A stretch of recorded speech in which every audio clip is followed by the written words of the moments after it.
Bagaimana soal tudingan ijazah Presiden ke-7 Joko Widodo dibuat di Pasar Pramuka dan bagaimana tanggapan dari Wakil Ketua Umum Projo, Freddy Damanik? Kami saat ini sudah bergabung bersama dengan Bang Freddy Damanik. Bang Freddy, Anda melihat bahwa kubu kuasa hukum Roy Suryo CS mengatakan apa yang dikatakan oleh Betor ini bisa jadi bukti baru, novum agar polisi menyelidiki ulang kasus ijazah Jokowi. Bang Freddy. Ya, saya juga sudah pernah menyatakan berulang kali menyatakan kalau memang akan dilakukan misalnya perkara pembukaan perkara kembali atau melanjutkan penyelidikan, tentu memang harus ada bukti baru, ya, harus ada bukti baru. Nah, mereka tadi menyampaikan bahwa bukti barunya itu adalah keterangan saudara Bitor, ya. Ya, ini juga sudah banyak yang menyampaikan. Menurut kami memang ini sangat tidak masuk akal. Mereka ini paham nggak sih apa yang dimaksud bukti baru? Ya, bukti baru itu, ya, sebetulnya itu kan umumnya biasa berlaku pada PK, ya. Tapi oke lah, dalam konteks ini artinya bukti yang benar-benar bisa dipakai untuk membuka penyelidikan tersebut, kan begitu. Mereka memakai keterangan seorang Bitor yang keterangannya sendiri, ya, itu dia tidak pernah melihat mengalami langsung, ya, itu hanya keterangan atau informasi sepihak atau karangan atau omon-omon dari Bitor itu sendiri, ya. Jadi, ya, bukti ini tidak termasuk bukti yang kuat secara hukum, ya, bukti yang sah secara hukum, ya, bisa dipakai untuk membuka kembali penyelidikan di Mabes Polri. Demikian juga bukti ini menurut kami juga akan sangat lemah jika dipakai misalnya di proses penyelidikan atau penyidikan nanti di Polda Metro Jaya. Jadi memang boleh saja seorang Bitor nanti menjadi saksi, misalnya di tahap penyidikan nanti bisa menjadi saksi, tetapi kalau hanya keterangan sebagaimana yang disampaikan seorang Bitor tersebut yang tidak jelas dasarnya, ya, maka kami yakin bahwa baik di Bareskrim maupun di Polda Metro Jaya ini tidak akan menguatkan posisi Roy Suryo dan kawan-kawan. Di Bareskrim tidak akan mungkin membuka kembali penyelidikan. Demikian juga saya yakin betul bahwa di Polda Metro Jaya juga tidak akan menghentikan perkara ini. Demikian. Kami dilahirkan untuk menjadi besar tanpa melupakan akar, untuk menjadi yang terdepan tanpa melupakan arti kemanusiaan, untuk memberikan arti tentang dedikasi dalam memaknai hidup dan mewujudkan mimpi, karena komitmen adalah segalanya bagi kami.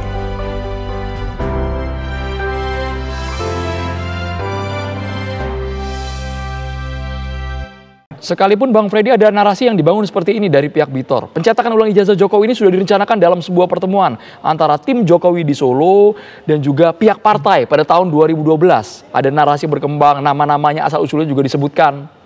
Apakah itu masih janggal, Bang Freddy? Iya, ya.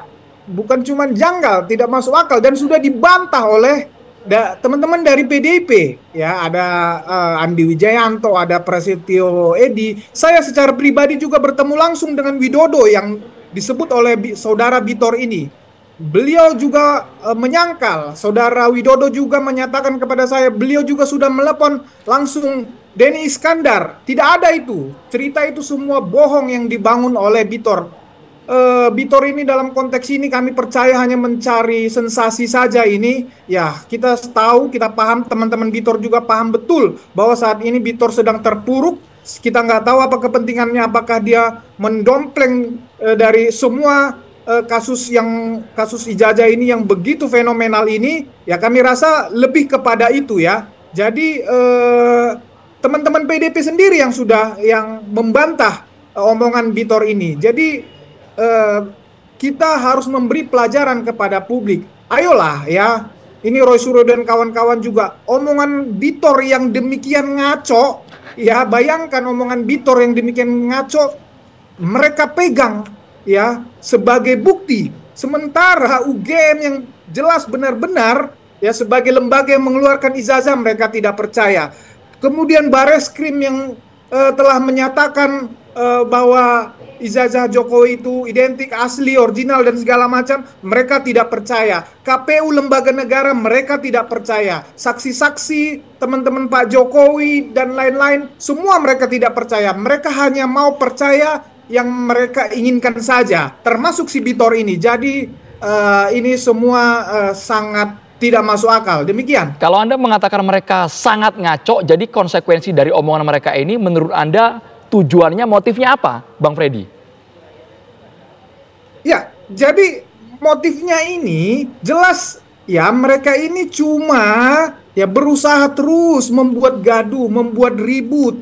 Ya kan, mereka ini kan sebetulnya sangat tidak konsisten ya. Ya, satu hal kemarin-kemarin mereka sudah mencoba sudah ketika baru diumumkan di Bareskrim bahwa ijazah Pak Jokowi asli, mereka teriak-teriak, maafkan kami Pak Jokowi, kami hanya begini bla bla bla. Kemudian ternyata perbuatan mereka sendiri menunjukkan bahwa mereka tidak yakin. Mereka berusaha lagi. Coba bayangkan, mereka sudah ngomong ijazah Pak Jokowi palsu, tapi mereka terus berusaha mencari bukti lagi ke ke tempat yang di Jawa Pasar Tengah Pramuka. Itu tempat itunya Pak Jokowi. Di Jawa Tengah. Tempat KKN, Pak. Iya, kemudian tempat KKN, kemudian mereka si Rismon juga masih berusaha ke UGM lagi dan mencari bukti-bukti lain. Artinya mereka sendiri tidak percaya diri. Dan ketika ada yang seperti ini, omongan Bitor yang mereka berusaha pakai ya jadi mereka pakai saja begitu. Sebetulnya mereka juga, saya yakin mereka ini kan ada orang-orang hukum juga di belakangnya. Saya juga yakin mereka ini juga tidak yakin dengan si Bitor ini, dengan apa yang disampaikan Bitor. Tetapi ya mereka berusaha terus mengulur ya, berusaha mencari upaya agar upaya nanti penyidikan di Polda ini, harapan mereka tentunya mereka selamat. Ya, mereka bisa lepas dari tuntutan hukum di Polda Metro Jaya. Itu hanya upaya-upaya mereka saja, tetapi semua itu akan semakin menenggelamkan mereka sendiri. Oke, jadi menurut Anda sekali lagi itu bukan fakta baru yang akan disiapkan oleh pihak Roy Suryo, tapi tidak berdasar. Itu versinya Bang Freddy ya, Bang ya? Ya, tidak berdasar. Itu tidak cukup untuk membuka kembali penyelidikan, dan itu juga bukti yang sangat lemah untuk memperkuat Roy Suryo di Polda Metro Jaya. Yang terbaru, Bang Freddy, kemarin pihak Roy Suryo terang-terangan menolak undangan klarifikasi dari Polda Metro Jaya soal ijazah palsu. Kita ingat betul ada 10 relawan yang melaporkan dalam waktu yang bersamaan. Ya, justru memang undangan klarifikasi itu tidak, ketika yang terundang ya tidak menghadiri, tidak mendatangi undangan itu, memang tidak mempunyai sanksi hukum. Tetapi ya, pengalaman saya juga lawyer, saya juga orang hukum, tetapi ya itu justru bisa dimanfaatkan. Ya, itu juga bisa dimanfaatkan oleh katakanlah yang pihak terundang ataupun terlapor untuk memberikan klarifikasi, ya, menjelaskan duduk perkara versi mereka. Jadi memang penyidik tidak bisa melakukan upaya paksa apabila mereka tidak menghadiri undangan tersebut. Tetapi ya nanti di dalam proses penyidikan ini akan menyulitkan mereka sendiri.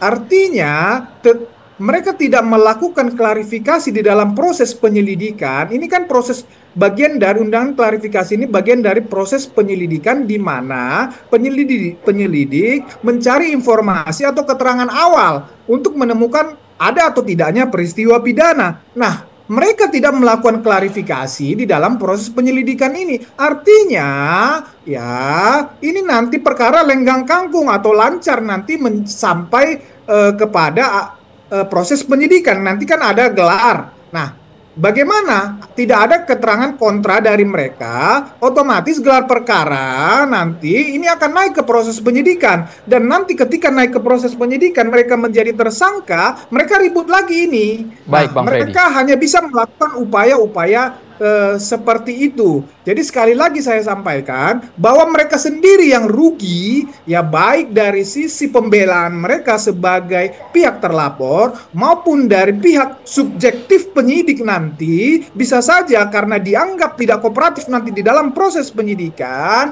penyidik nanti kalau sudah sampai dalam proses penyidikan langsung misalnya menahan mereka, ya karena ada alasannya, alasan subjektif, mereka tidak kooperatif. Terima kasih. Jadi memang ini merugikan mereka menurut saya. Baik, itu versi Bang Freddy Damanik. Waketum Projo sudah bergabung di Kabar Petang. Terima kasih banyak Bang Freddy.